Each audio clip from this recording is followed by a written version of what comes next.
Hello everyone, today we are going to discuss the spline available in the Solidworks. These are the freehand curves available in the Solidworks, and further we can dimension it according to our requirement. This is a simple spline, and there is another tool available, that is a style spline, in which we can just make according to the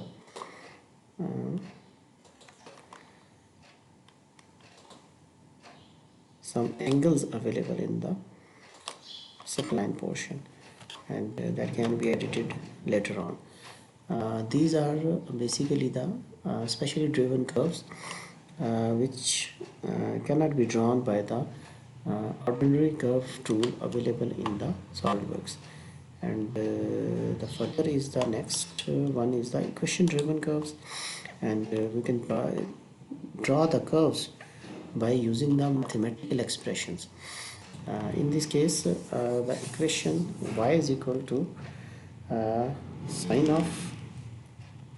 of x, and we need to give the values in the form of the range 0 to 10 range, and click on the surface, and there is a simple, you can see a curve is driven on the main screen.